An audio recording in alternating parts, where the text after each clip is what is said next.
여러분, 그동안 잘 지내셨습니까?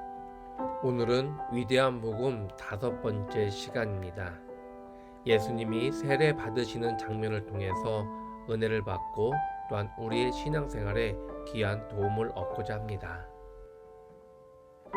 마태복음 3장 16절과 17절입니다. 예수께서 세례를 받으시고 곧 물에서 올라오실새 하늘이 열리고 하나님의 성령이 비둘기같이 내려 자기 위에 임하심을 보시더니 하늘로부터 소리가 있어 말씀하시되 이는 내 사랑하는 아들이요 내 기뻐하는 자라 하시니라. 아멘. 4개의 복음서 모두 예수님이 세례를 받으신 사건을 기록하고 있습니다. 그만큼 예수님께서 세례를 받으신 것은 매우 중요한 의미를 지니고 있다는 것입니다. 세례를 받으셨다는 것은 예수님께서 회개할 필요가 있음을 의미하는 것일까요? 아닙니다. 예수님은 세례를 받으실 필요가 없으시나 하나님께서 의도하신 모든 의를 성취하기 위해서 세례를 받으셨다는 것입니다.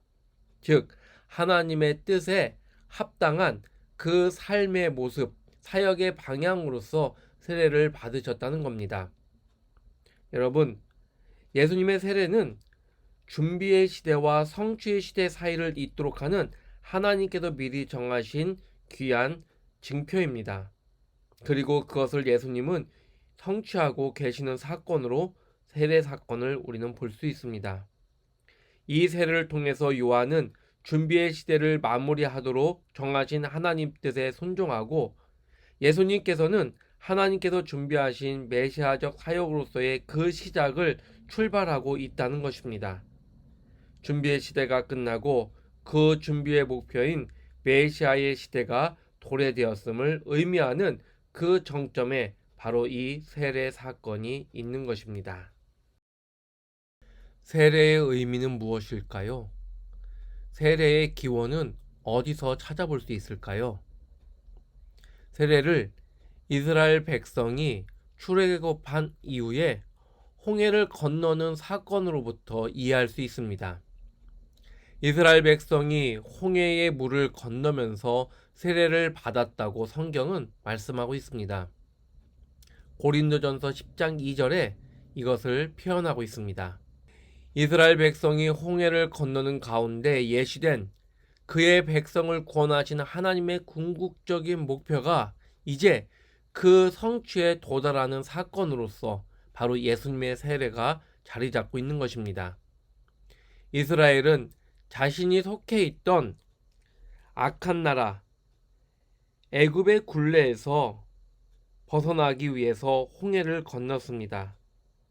그리고 그 홍해를 건너는 사건을 통해서 그들은 세례를 상징적으로 경험합니다. 예수님은 그의 백성의 죄의 굴레에서 벗어나게 하기 위해서 곧 하나님의 구원 계획을 성취하기 위해서 세례를 받으셨다는 것입니다. 예수님이 세례를 받으신 그 모습은 우리에게 본이 되며 우리가 회개하고 돌이키는 그 순간에 예수님을 나의 구주로 영접하는 그 순간 이후에 우리는 세례를 받는 것입니다. 예수님께서 세례를 받으신 후 성령님께서 비둘기같이 강림하십니다.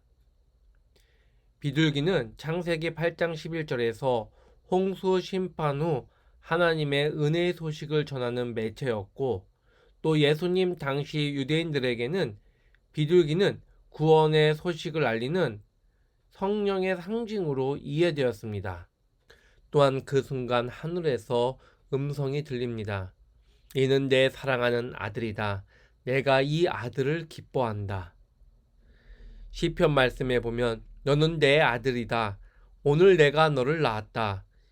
이사야 42장 1절 말씀에 내가 붙드는 나의 종 내 마음에 기뻐하는 나의 택한 사람을 보아라. 내가 영을 그에게 주었은즉 그가 이방에 공의를 베풀 것이다. 이 말씀이 바로 오늘 예수님이 세례받는 이 순간에 이루어지고 있고 성취되고 있음을 보여주고 있습니다.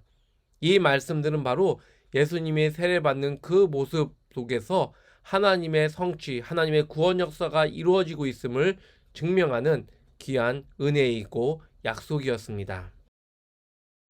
성령님께서 비둘기 형상으로 예수님께 강림하신 사건은 이사야의 예언, 내가 영을 그에게 주었은즉의 성취이며 하나님 아들의 도래를 선언하는 사건입니다. 성령 강림 사건은 성령님께서 그 시점부터 하나님의 아들이신 예수님과 능력으로 함께 계실 것임을 보여주고 있고, 그 능력으로 예수님은 이사야 42장 1절에서 9절에 예언된 메시아적 종의 역할을 수행하게 될 것이라는 것을 확증하는 역할을 합니다. 예수님의 세례 및 성령 강림 현상과 하늘에서 들려온 음성은 예수님께서 이제부터 하나님의 진정한 아들로서 이 세상에 구원을 가져올 메시아의 사역을 구체적으로 시작할 것임을 확증해 주고 있는 것입니다. 세례는 이제 예수님께서 공생애로서 그 사역을 시작하는 그 시작점이 되는 것이고, 예전에 구약으로부터 예언되어지고 하나님께서 약속하신 메시아의 그 사역, 그 역할의 출발점으로서 작용하고 있다는 것입니다. 예수님께서 세례를 받으심으로 이제 메시아로서의 공생애가 시작됩니다. 회개할 것이 없는 예수님, 세례를 받으실 필요가 없으심에도 불구하고 하나님 뜻에 맞추어 하나님의 구원 의지에 구원 역사에 동참하는 그 시작점으로서 세례를 받으심으로 우리에게 본을 보이십니다. 예수님은 그 사역 내내 자신의 힘과 능력을 자신을 위해 쓰신 것이 아니라 하나님 뜻을 이루는데, 하나님의 의를 이루고 하나님의 구원 역사를 이루는데 최선을 다해서 살아가셨습니다. 여러분, 우리의 삶의 자리 속에서 늘 하나님을 고백하고 순간순간 하나님이 허락하신 은혜 속에 살아가시는 여러분 되시길 바랍니다.